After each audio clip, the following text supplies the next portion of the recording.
ఇక్కడికి వచ్చేసిన జగనన్న సైనికులకి, రాజన్న భక్తులకి, నా శ్రేయోభిలాషులకి, నగిరి నియోజకవర్గ ముచ్చు బిడ్డలకి అందరికీ నా హృదయపూర్వక నమస్కారాలు. ఈ రోజు పుదుపేట వినాయకుడి టెంపుల్లో పూజ చేసి ర్యాలీ స్టార్ట్ అయితే ఈ ఓడ నుంచి ఊరు నుంచి గడప నుంచి వచ్చిన ప్రజలు చూస్తే ఇది నామినేషన్ ర్యాలీయా విజయోత్సవ ర్యాలీయా ఉంది. ఈ రోజు మీరు చూస్తే ఈ నగిరి నియోజకవర్గంలో మీరందరూ కూడా జగనన్న ఒక మాట చెప్పారు పుత్తూరు సభలో ఎన్నికల ముందు, నా చెల్లి మంచిది, ఆయన్ని గెలిపించండి, మీకు అండగా ఉండి అభివృద్ధి చేస్తుంది అని. ఆ మాటని గౌరవించి నన్ను గెలిపించిన మీ అందరికీ పాదాభివందనాలు.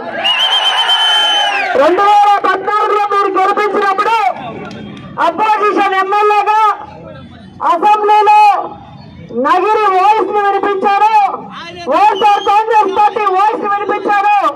అలాగే జగనన్న అజెండాని జెండాని అసెంబ్లీ లోపల ఆంధ్రప్రదేశ్ లో వినిపించారు.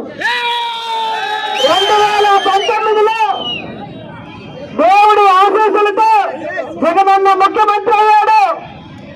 జగనన్న ఆశీస్సులు, దేవుడి ఆశీస్సులతో పాటు నగరి నియోజకవర్గ ప్రజల ఆశీస్సులతో నేను కూడా ఎమ్మెల్యే అయ్యాను, తర్వాత మంత్రిని అయ్యాను. అటు జగనన్న సైనికురాలిగా, ఇటు నగిరి సేవకురాలిగా నిరంతరం ప్రజల్లో ఉంటూ ప్రజలకి మంచి చేస్తూనే ముందుకు వెళ్ళాను. అందుకే ఈరోజు ధైర్యంగా నేను అడగగలుగుతున్నాను, నా కోట అయ్యండి, నాకు మాత్రమే ఓటేయండి. ఈ తెలుగుదేశం, బీజేపీ, జనసేన మీకు చేసింది ఏమీ లేదు. చేసిందంతా జగనన్న ఆశీస్సులతో రోజమ్మ. ఈరోజు ఈ సభ నుంచి నేను సవాల్ చేస్తున్నా, ఈ నగిరి నియోజకవర్గంలో 2019 తర్వాత 5 సంవత్సరాల కాలంలో 2012 కోట్లకి పైగా అభివృద్ధి సంక్షేమాన్ని నేను అందించాను. గత ప్రభుత్వాలు, గత ఎమ్మెల్యేలు అందించారా? ఈరోజు పిల్లలకి అవసరమైన స్కూల్స్ ని రెన్యువేట్ చేశాం, హాస్పిటల్స్ ని రెన్యువేట్ చేశాం, టెంపుల్స్ కట్టించాం, మసీదులు కట్టిస్తున్నాం, షాదీ మాల్లు కట్టించాం, అలాగే అర్బన్ హెల్త్ సెంటర్లు కట్టించాం, 100 బెడ్ హాస్పిటల్ ని రెన్యువేట్ చేశాం, శ్మశానాల్ని ఎలక్ట్రికల్ దీంతో చేయడం జరిగింది. అన్నిటికన్నా పెద్ద ఎత్తు నగిరిని రెవెన్యూ డివిజన్ చేశాము, నగరికి డిఎస్పీ కార్యాలయం తెచ్చాము, నగరికి మోటార్ వెహికల్ ఆఫీస్ తీసుకొచ్చాము. ఈ రోజు మన ప్రజలు తిరుపతి, చిత్తూరు కష్టపడిపోకుండా అన్ని నగరికి ఇచ్చినందుకు మీరు ఖచ్చితంగా నాతో అండగా ఉంటారు, నన్ను హ్యాట్రిక్ కొట్టడానికి సపోర్ట్ చేస్తారని నమ్ముతున్నాను. ఈరోజు మీ అందరికీ చెప్పాలంటే, ఈరోజు చాలా మంది మిమ్మల్ని ఓడిస్తాము అంటున్నారు. వాళ్ళందరికీ ఒకటే చెప్తున్నారు, మీరు ఓడిస్తాను అంటే చూస్తూ ఉండడానికి నేను లోకేష్ ని కాదు, పవన్ కళ్యాణ్ అంతకన్నా కాదు,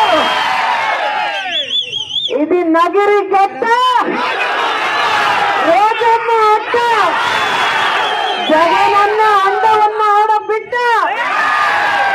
నా ఊపిరి ఉన్నంత వరకు ఈ నగరి ప్రజలకి రుణపడి ఉంటా, సర్వీస్ చేస్తూ ఉంటానని కూడా తెలియజేస్తుంటే, ప్రతి ఇంటికి సంక్షేమాన్ని అభివృద్ధిని అందించిన జగనన్న జెండా అజెండాను చూసి ప్రతి మనిషి పేరు గుర్తుకు మాత్రమే ఓటేయాలి. ఈ రాష్ట్రం మరింత అభివృద్ధి వైపుకు నడిచే విధంగా ప్రతి ఒక్కరూ కూడా ఈ విజయంలో భాగస్వామిని అవ్వాలని కోరుకుంటూ, ఈ రోజు ఇంత దూరం నా కోసం వచ్చిన బైరెడ్డికి మనస్ఫూర్తిగా ధన్యవాదాలు తెలియజేస్తుంటూ, ఈరోజు ఓం శక్తికి అందరూ ర్యాలీగా రావాలి, మన ప్రజలందరూ కూడా తెలుసుకోవాలి. మనిషి మంచి చేస్తే ప్రజలు ఎంతో అండగా ఉంటారని, జగనన్న మంచి మనసుకు, జగనన్న చెల్లెలు సైనికులు నా కష్టానికి మీరు అండగా ఉన్నారు అని అందరూ నాతో పాటు వస్తారని మనస్ఫూర్తిగా నమ్మకం తెలియజేసుకుంటున్నారు. జై జగన్, జై జగన్.